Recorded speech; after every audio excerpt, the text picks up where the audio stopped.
Brent Barrett on the line from First Coast News, enjoying the conversation with him, just the wealth of knowledge covering the SEC for so long.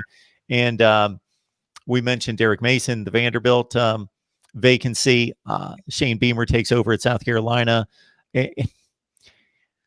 You talk about a program. Now Texas and USC are the programs that people look at as underachievers, but we're talking about underachieving from a blue blood standpoint and being quote unquote down the last 10 years. But over the course of the history of a program, I don't know that there's a program in the nation that has underachieved like South Carolina, considering the support of the university, the support of the fans, the conference they play in, the recruiting footprint, that aside from Steve Spurrier's 3 11-win seasons and a few little quick spurts, it's been just marginal football for decades there. Oh, yeah. Yeah, there's no doubt about it. And look, Mark, whoever's able to go in there and average 7 to 8 to 9 wins a year, they'll have a statue by the caboose at some point at South Carolina. And look, when people have asked me some thoughts on the hiring of Shane Beamer, and my reply to that is I don't know.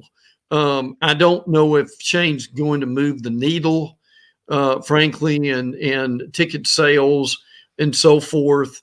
My concern too is, and people have said this from time to time, you're seeing it right now at Tennessee. Do you want to necessarily hire a coach that, from the head coaching perspective, is going to be on training wheels in the beginning? But at the same time, what you also hear is, obviously, he's got a really good pedigree. We know who his dad is. We know who he served under, obviously, in Oklahoma now. And gosh, Mark, by osmosis, with all the good coaches he's been under, I think that's going to help him. He's a player's coach. He's very friendly.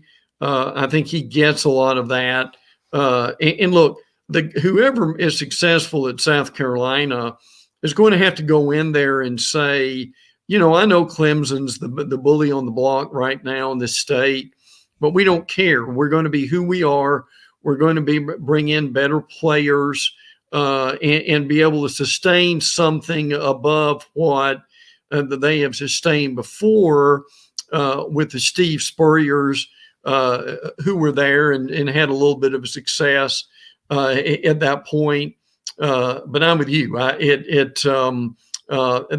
There are too many advantages, I think, in that state. And look, and Muschamp said this himself. Well, Muschamp, the previous coach, they have really upgraded their facilities.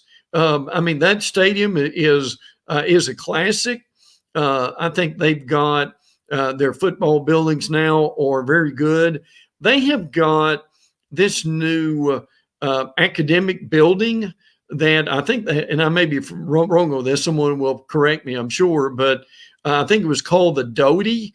That I distinctly remember in the SEC media days that Muschamp just raved about that building for about 10 minutes as far as what they could do. So I think the point is, compared to what we were talking a few minutes ago about Vanderbilt, I think a lot of facilities at South Carolina, Mark, are probably already in place.